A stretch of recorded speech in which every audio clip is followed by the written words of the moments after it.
Good morning and welcome back. It is Muru, and I got something I want to talk about. I got something I really want to talk about.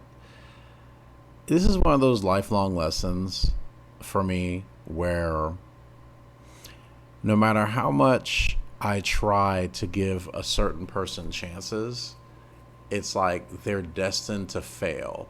And no matter what angle or what perspective I try to look at it, at this person, they're just unreliable. And this is for the sake of anonymity, I'm not going to say this person's name, but they know who they are. They know who they are. They know who the flip they are. I met this person back in, oh, yeah, I first met them in college back in the 2000 aughts. Okay, I want to say it was somewhere around 2000, between 2004 2005. I met this person through another friend of mine, and we all went to a certain Shotokan dojo that mutual friend of ours basically practices at and trains. So we met each other through mutual friends, and we kind of hit it off pretty well as being pretty decent, at least associates at the time. And we became even better friends when we got to know each other a bit back in 2011. Now, during this time, said friend, I'm going to put that in air quotes there, said friend basically had needed a spot to crash, and knowing what they were going through with trying to get around without a car and trying to just get a foothold in life and get themselves on their feet, I said, you know what, you can come stay with me. Don't even worry about rent, don't even worry about paying me any rent or bills. Just come hang out, get yourself on your feet, and then go when it's time for you to go. When you get yourself on your feet, then go ahead and go. Now, this person, this friend, turns around and pretty much, they kept themselves occupied with things that they were doing. They were training at the dojo. They were, from what I understood, they were starting up their own animation studio. And that's all well and good. That's great. I'm all for aspirations. I'm all for goals. I'm all for all my friends trying to do great things. I really am. And this friend in particular, they co-created an animation studio, and I saw during their their tenure with staying me in that apartment, that they were kind of struggling getting their feet off the ground. I should have took it as a red flag back then, that okay, here's a person that's always struggling. Why are they always struggling? But I was like, you know what? I'm gonna go ahead and help them out. I'm gonna see how far I can help them get off their feet and do what it is that's necessary. Trying to be a good Samaritan. Lesson learned, people. Do not be the good Samaritan. Always pay attention to red flags. Now, I'm not saying that you can't be a good person, but what I'm saying is it's best to observe a person and their patterns before you decide to help them long term. Huge lesson learned here. So I went ahead and took my tax return and bought a computer for, the living room as a guest computer. But mainly I bought it because I wanted my friend to be able to get on their feet and get on with their life and do what it is that was necessary for them to do. Said friend turned around, used the computer, and started their little, animation studio. That's great. I'm all for it. They did what was necessary. Hey, they used the computer to get some things done. Of course, they couldn't really render, but the point I'm making is I'm glad that they were able to get the momentum of what they needed for the time they needed. Okay. Now, this karma came back to me years later, but said friend, okay, same friend, had, I remember I was living, I got myself out of a bad jam of a situation, living situation. And so I ended up coming back to Sandy Springs So I was staying with a former roommate in Smyrna, and that just didn't really work out for either of us. So when I came back to Sandy Springs and I got another roommate, things were working out pretty okay.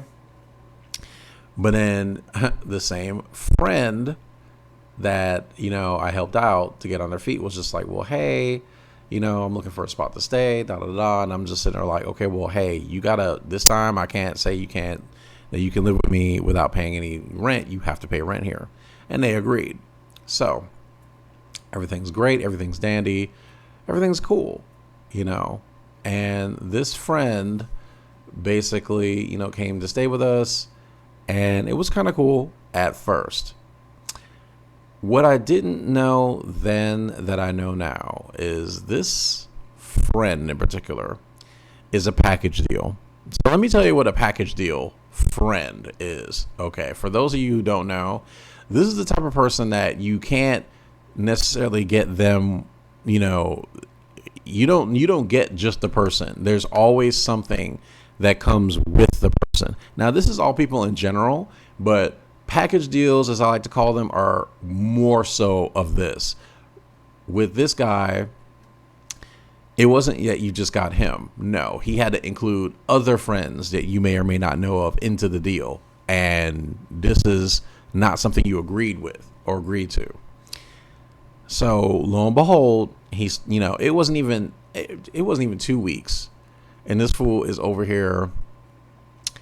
So I got, my boy is out there in Jonesboro and he needs a spot to stay. And I was just like, well, that has nothing to do with me. It has absolutely nothing to do with me. Like, we already got what we got here that's established. Why are we pushing this forward? And said friend pushed until he convinced me to go ahead and talk with the other roommate about letting that guy stay with us. So we agreed to it. Rent would be split 3 ways, and rent will be split 4 ways, excuse me, and everything will be hunky dory. So that's what was on the menu.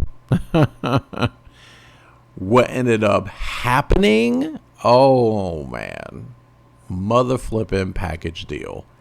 I'm just gonna go ahead and call him Trickster. My friend Trickster, the package deal. Trickster, just no matter what you do for him, no matter what you say in his favor, no matter how you go about trying to help him, he's a package deal. You're gonna get there's always gonna be a grift. There's always gonna be a scheme. There's always gonna be something that you did not want that he tries to insert into a scenario. And long story short, I've had to cut this person after so many years of knowing them. But so remember when I told you about Trickster and he made his, animation studio, which he did. And I remember in 2012 when roommating with Trickster and Trickster's friends, the time came up where they were saying they needed some assistance with artwork. They needed some assistance with PR. They needed some boots to get some legwork done to get their studio off the ground. And I had even offered to help out. And I wanted to help out with PR. Didn't say anything about helping out with artwork. I just wanted to help out with, public relations. Try to get the word out there and promote them, right? So it was brought back to me that I'm not good enough to help them. Now, when I saw this, I was taken aback for a bit. And I understand that if you're running a business, you want your business to run smoothly, be solid, know your strengths, know your weaknesses, etc., etc. But this same friend didn't have any problem using my resources in order to get their business started. This same friend had no problem using my living space to start up their business. Like I said, they use my resources, they use my time, they use my money, they use my equipment. So if you have no problem doing this, you're telling me that I have no room in your business whatsoever at all. Okay, that's perfectly fine. It was a lesson learned. And we had a falling out in 2013 when a lot of their actions came to the forefront. And I let him know. I was like, dude, I'm just going to put this out there. I feel used. I feel like all you do is you have your hand out to receive, but never to give. And that's called a one-sided friendship, and I don't do those. So after a long discussion where I deliberated what was going on and how he made me feel, I let Trickster know. I was like, you're not a good person. You're not a good person. You may appear to be a good person, but you definitely are not a good person. Okay. So Trickster, after, I guess word got around. So Trickster took it upon himself to apologize. It was a rather broad general apology. This is when Trickster was about to take some of his studio mates to Brazil and basically wasn't telling me, or should I say they were telling me without telling me, that, while they were spending a month in Brazil, I got to take care of their part of the rent and bills and responsibilities without saying anything ahead of time. The universe stopped that, thankfully, from happening, and they were never able to go to Brazil. And I was just like, dude, you are just fucking vile. You're vile. You're a vile person. So instead of wasting my time getting mad with them, I went ahead, got my own apartment, and I decided I'm going to do this for myself. I'm going to build myself up from the ground up. All that love and attention and support that I would give to other people, I said, you know what? We're going to give it to ourselves, and let's see how we do it from this point on. So as I got my own apartment, oh my God, I miss that place. It was so great. If you can get your own apartment, please get your own apartment. If you can get your own spot, please get your own spot. Even if it's a room, get your own place. The peace of mind is worth every red cent. Okay, straight up. But in this new spot, I made a vow and I made a promise that I would not let anybody stay with me, no matter who they were, no matter what they were going through, no matter how they cried and what situations they had. No, we're staying alone. We're doing this alone. We're not going to allow anybody to intrude upon that peace. And Trickster, now before I did that, I had offered to Trickster, hey, well, why don't we get a 2-bedroom apartment, and I can basically be the leaseholder, and we can go ahead and get this, this going, so we at least have a living space for the other, Trickster let me know, they're going to have their own place with, their kid, and they're going to be raising their kid. Come to find out that never happened. That never ended up happening. So I took it as, I ain't gonna lie to you, I took it with a grain of salt that I basically was no longer welcomed within Trickster and his friends' company, and I was no longer welcome within their circle because they have a very distinct way. People have a very, very distinct way of making you feel unwelcome without saying anything. When they don't include you in things, when they don't really communicate fully with you, but they do it with other people. Yeah.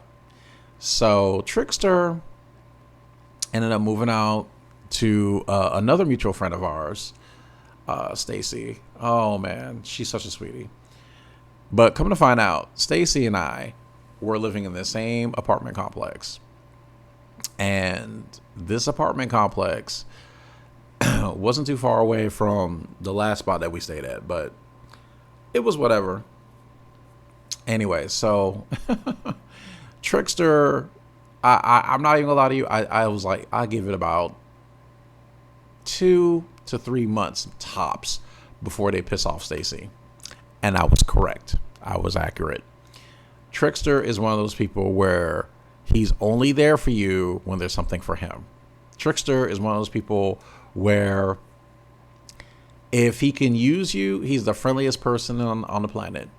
But if there's nothing in it for him, he will leave you in the dirt and he will say nothing to you. He will not respond to your messages.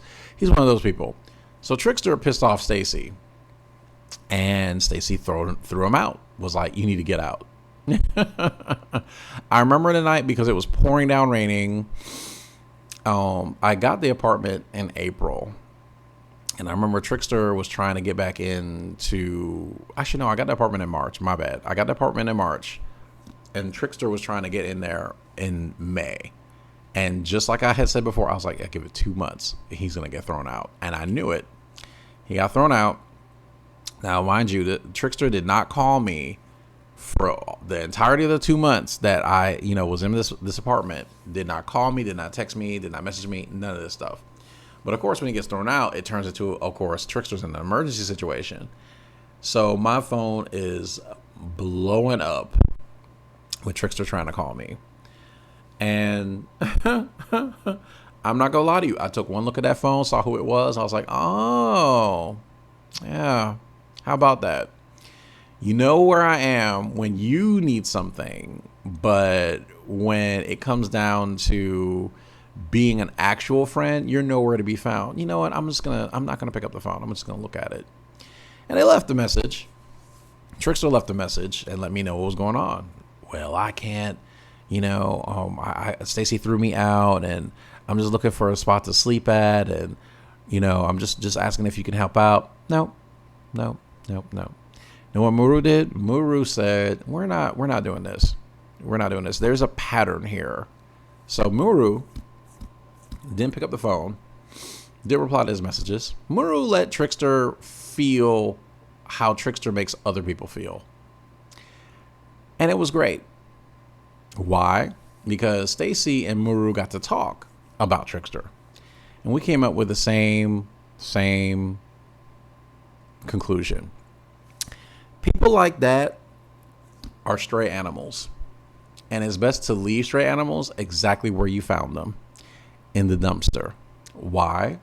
Because they will never amount to anything. They will never be accountable for anything. They will never ascend to anything. If a person can't be accountable for how they make you feel, at least to some extent, they're not worth your time. So the lesson in today's recording, today's video, always learn to love yourself first. Because when you finally learn to love who you are and what you're about, it doesn't leave you open and vulnerable to nasty manipulators that want to take over your resources and your time, and possibly even your money. Always love who you are, because relying on another person to do so is pointless. Always love who you are, so that way you always are your own number one fan. And that is today's lesson indeed.